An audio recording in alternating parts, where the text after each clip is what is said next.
Praise the Lord Mani. Praise the Lord అన్నా. కూర్చో అన్నా. ఏమైంది మనీ, డల్లుకు కూర్చొనున్నావు? నిన్ను చూసే వచ్చాను. ఏం లేదన్నా, ఇవాళ ఇండిపెండెన్స్ డే కదా, మా బస్తీలో జెండెగరేస్తున్నారు. Wow, good. ఎగరేసావా మరి పోయి? లేదన్నా, అట్లెందుకు, ఏమైంది? అక్కడ ఫ్రీడమ్ ఫైటర్స్ ఫొటోస్ చూసినప్పుడు ఒక క్రిస్టియన్ కూడా లేదని బాధ అనిపించింది.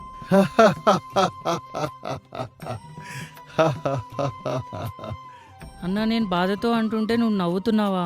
అక్కడ చూసి బాధపడుతున్నావు, ఇక్కడ నేను నవ్వుతే బాధపడుతున్నావు మనీ. అట్లా కాదు, చరిత్రని తెలుసుకుంటే నువ్వు బాధపడవు. చరిత్రని తెలుసుకోవడం ఏంటన్నా? ఎస్, హిస్టరీని తెలుసుకోవాలి. మన భారతదేశం స్వాతంత్రం కొరకు చాలా మంది క్రైస్తవులు పోరాడి ఉన్నారు. వారు మన భారతీయులే. స్వాతంత్ర సమర యోధుల జాబితాలలో క్రైస్తవ యోధులు కూడా ఉన్నారు. ఎవరున్నారన్నా? 1864లో ముంబైలో పుట్టిన ఒక యోధుడు. His name is Joseph Baptista, father of home rule movement in India. మన భారతదేశం అంతగా గొప్పగా చెప్పుకోవాల్సిన వ్యక్తి జోసెఫ్ బాప్టిస్టా. స్వరాజ్యం నా జన్మ హక్కు, ఈ నినాదం వినబడగానే మన గుర్తొచ్చేది బాల్ గంగాధర్ తిలక్ గారు. కానీ తిలక్ గారికి ఈ నినాదం వినిపించింది జోసెఫ్ బాప్టిస్టా. అవునా? ఎస్, జోసెఫ్ గారిలో ఉంటున్న డెడికేషన్ ని చూసి తిలక్ గారు ఆయనతో పాటు కలిసి దేశం కొరకు పోరాడారు. ముంబై మున్సిపల్ కార్పొరేషన్ లో ఆయన మేయర్ గా సేవలందించారు. ఆయన చేసిన త్యాగాల నిమిత్తమై ఆయన పేరు మీద ఒక గార్డెన్ కూడా కట్టారు. దాని పేరు జోసెఫ్ బాప్టిస్టా గార్డెన్.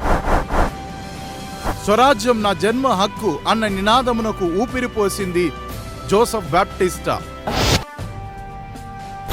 1905లో కేరళలో పుట్టి 1930లో దండి సత్యాగ్రహంలో కలిసి యుద్ధము చేసిన మరి మన ఇండియన్ కరెన్సీలో 7వ వాడిగా నిలిచాడు టైటస్.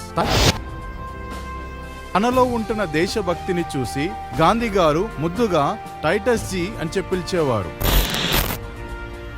అదే ఉప్పు సత్యాగ్రహంలో పాల్గొని జైలు పాలైన వ్యక్తియే పాల్ రామస్వామి. ఆయన ఒక క్రిస్టియన్.